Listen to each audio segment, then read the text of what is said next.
కేంద్ర మంత్రి బండి సంజయ్ మాట్లాడుతున్నారు, లైవ్ లో చూద్దాం. దానిలో చర్చించినాక చర్యలు తీసుకోవాలి. మన అసెంబ్లీ ఏంది?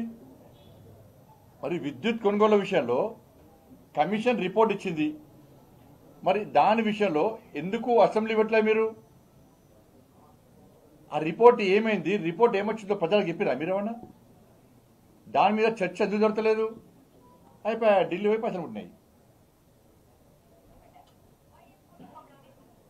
విద్యుత్ కొనుగోళ్ల విషయంలో, విద్యుత్ సంబంధించి ఆ స్కామ్ విషయంలో ఇచ్చిన కమిషన్ రిపోర్ట్ ఏమైంది? అసెంబ్లీలో చర్చ ఎందుకు జరుగుతలేదు దాని మీద? కాబట్టి మీ అండర్స్టాండింగ్ పాలిటిక్స్ అన్ని కూడా ప్రజలు గమనిస్తున్నారు. దాన్ని పక్కా ప్రజలు తిరగబడతారు, ఎదుర్కొంటున్న విషయాన్ని గుర్తుంచుకోవాలి. అంటే ప్రభుత్వ అవసరాల కోసమే ఫోన్ ట్యాపింగ్ జరగచ్చు, మరి ఏం సంబంధం అని గతంలో కేసీఆర్ నాడు తాజా మాట కేటీఆర్ అంటున్నారు. రాధాకిషన్ రావు దేనికోసం శ్రీపడించు? రాధాకిషన్ రావు నిన్న సిట్టాధికారి పిలిచారు, సిట్టాధికారులు పిలిచారు. నా దగ్గర ఆధారం వాళ్ళకి ఇచ్చిన, నాకు కూడా సమాచారం వాళ్ళకి ఇచ్చిన, వాళ్ళు మొత్తం క్లియర్ చూపెట్టారు. దానిలో హార్డ్ డిస్కులు ఏవైతున్నాయో వాటిని ధ్వంసం చేశారు. నేను మళ్ళీ చెప్తున్నా, క్లారిటీ ఒక 3 విషయాలు మీకు చెప్పదలుచుకున్నాను. ఎందుకంటే వీళ్ళు ఏం చేసిండ్రు అనేది. నెంబర్ 1, అంటే సిట్టుకు విచారణ చేసే అధికారం లేదు, అంటే పిలిచే అధికారం లేదు, అందరు పిలిచే అధికారం లేదు. కానీ సిట్టు అధికారులు మాత్రం నిజాయితీపరులు. ఇప్పుడు సిట్టు విచారణ చేస్తున్నటువంటి అధికారులు నిజాయితీపరులు. వాళ్ళ మీద మాకు ఎలాంటి అనుమానాలు లేవు. కానీ వాళ్ళ పరిమితి తక్కువ ఉన్నది. ఇప్పుడు కేంద్ర హోంశాఖ కొన్ని ఆదేశాలు జారీ చేసింది. దేశవ్యాప్తంగా ఎవరైతే ఫోన్ ట్యాపింగ్ చేస్తారో ఆ చేసినటువంటి పేరును పంపమంటే వీళ్ళు మావోయిస్టు పేరు సిబ్బంది మా పేర్లు పంపారు, నా పేరు పంపారు. దానిలో ముఖ్యమంత్రి గారి పేరు ఉన్నది, హరీష్ రావు పేరు ఉన్నది, ఎమ్మెల్యే పేరు అందరూ ఉన్నాయి. వీళ్ళందరూ పేర్లు పంపారు. వాళ్ళు ఒక ప్రశ్న వీళ్ళు ఒక క్వశ్చన్ రైజ్ చేసి వాళ్ళు ఈ ప్రభాకర్ రావు ఎవరు అని అడిగారు. ప్రభాకర్ రావు పదవి విరమణ పొందిన వ్యక్తి. కానీ రాష్ట్ర ప్రభుత్వం, అప్పటి ప్రభుత్వం ఏం చేసింది? ప్రభాకర్ రావు ఐజీ అని పంపింది. అంటే కేంద్ర హోంశాఖను తప్పుదార పట్టించింది. ఐజీ అని పంపింది. ఒకటి, కేంద్ర హోంశాఖ ఆదేశాలు ఏం జారీ చేసింది? దేశవ్యాప్తంగా ఎవరైతే మావోయిస్టులు కానీ టెర్రరిస్టులు కానీ ఫోన్ ట్యాపింగ్ చేస్తే వాటిని ప్రతి సంవత్సరము జనవరి జూలై నెలలో వాటిని డిలీట్ చేయాలి, ఆ డాక్యుమెంట్స్ మొత్తం ధ్వంసం చేయాలి. ఇది కేంద్ర ప్రభుత్వ నిబంధన. కానీ కేసీఆర్ ప్రభుత్వం 5 సంవత్సరాలు చేయలే.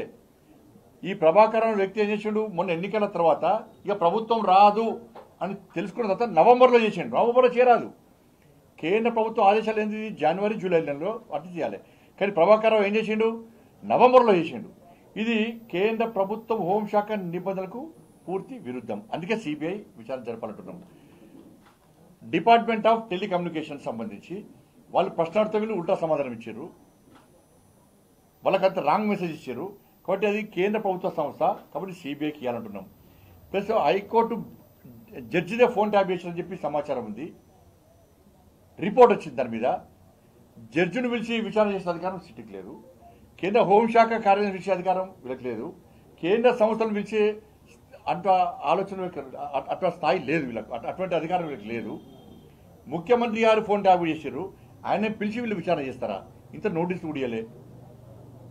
ఇలా ఏమంటారు అంటే అందరు బీఆర్ఎస్ పార్టీ ఎమ్మెల్యేలు పిలవండి, పిలిచి వాళ్ళ స్టేట్మెంట్ రికార్డ్ చేయండి.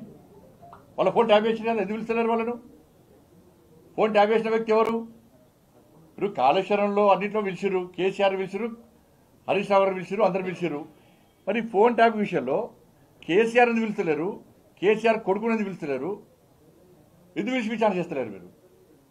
బండి సంజయ్కి నిఘా వ్యవస్థ మీద అవగాహన లేదు. కేంద్ర హోంమంత్రి ఎట్లా అయ్యారు? అవును, నీలక కొంపలు ముంచే తెలివి నాకు లేదు. వాని కొంపలు ముంచే తెలివి నాకు లేదు. ఇలా ఇంత పోటీగానక మాట్లాడుతున్నావు, సిగ్గుండాలని కొంచెమన్నా. మీరు బతుకా అనేది భార్యాభర్తల ఫోన్ అయిన మూర్ఖులు, నీచులు మీరు. ఎస్ఐబి అంటే ఏంది చెప్పు, నాకు చెప్పు. ఎస్ఐబి అంటే దేనికోసం పనిచేయాలి? నువ్వు బాగా తెలివిమంతుడు కదా, నీకు బాగా తెలివి ఉంది కదా. ఎస్ఐబి అంటే ఏంది? ఎస్ఐబి దేనికోసం పనిచేయాలి? మావోయిస్టుల కోసం పనిచేయాలి, మావోయిస్టుల కదలికల విషయంలో పనిచేయాలి. కానీ ఇంతమంది పోలీసులు ఎస్ఐబిలో ఉండి నీ ప్రభుత్వం రాకముందు ఎంతమంది బలిదానం అయిపోయారు ఇవాళ నక్సల చేతిలో. నువ్వు వచ్చినాక ఏం చేసినావు? నీ సుట్టమైన ప్రభాకరం వాడికి వచ్చి ఎస్ఐబిఐ ఆఫీసర్ చేసినావు, పదవీ విరమణ పొందినాక కూడా ఆఫీసర్ చేసినావు. ఎందుకోసం చేసినావు నువ్వు? నీకు బాగా తెలుసు కదా ఇంటెలిజెన్స్ మీద. నీ ప్రభుత్వంలో చేసిన ఇంటెలిజెన్స్ ఏం పనిచేసింది చెప్పరాదు? ఏం చేసింది?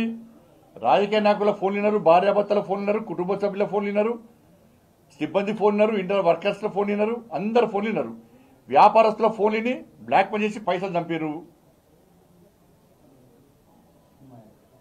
సినిమా యాక్టర్స్ ఫోన్ని బ్లాక్ మెయిల్ చేసిర్రు. అందరు తెలిసిందే అది. ఇది ఇంటెలిజెన్స్ పనిచేసేది. మరి నాకు తెలిసిన ఇంటెలిజెన్స్ ఇటువంటి ఇంటెలిజెన్స్ కాదు. నీ తెలిసిన ఇంటెలిజెన్స్, నువ్వు పనిచేయించుకున్న ఇంటెలిజెన్స్ గిది. నీకు నాకున్న తేడా. నీకు అది తెలుసు, నాకు ఇది తెలుసు. నీకు బాగా తెలుసు కదా. చెప్పు మరి ఇప్పుడు నీ ఇంటెలిజెన్స్ ఏం చేసింది చెప్పు. ఏడవైనాయి పైసలు, రికవరీ చేసిన పైసలు ఏడవైనాయి? ఎంత పట్టుకున్నారు, ఎంత రికవరీ చేసారు? నీకు ఇన్ని వేల కోట్ల రూపాయలు ఎక్కడి నుంచి వచ్చినాయి? దుబాయ్ అది కర్ణాటక ఎలక్షన్లో పైసలు ఇస్తేవి పోయి, బెంగాల్ ఎలక్షన్ పోయి పైసలు ఇస్తేవి, ఢిల్లీ ఎలక్షన్లో పోయి పైసలు ఇస్తేవి కాంగ్రెస్ వాళ్ళకు. ఎక్కడి నుంచి వచ్చినా నీకు పైసలు అంటున్నా. కాంగ్రెస్ వచ్చినావు, ఈత పాటకి ఇచ్చినావు. బెంగాల్ పోయి మీ అయ్య పైసలు వేయలేదా? ప్రమాణం చేయమని చెప్పి మీ అయ్యను. బెంగాల్ పోయి మమతా బెనర్జీ గారికి మీ అయ్య పోయి పైసలు ఇవ్వలేదా? ఇప్పుడు కాంగ్రెస్ పార్టీలో చేరిన నాయకుడే పోయి మీ అయ్య పడి పోతే మీ అయ్యను మమతా బెనర్జీ గుర్తుపట్టలే. మీ అయ్యను బయట ఉంచింది మమతా బెనర్జీ. ఇప్పుడు కాంగ్రెస్ పార్టీలో చేరిన నాయకుడిని లోపల తీసుకుపోయింది.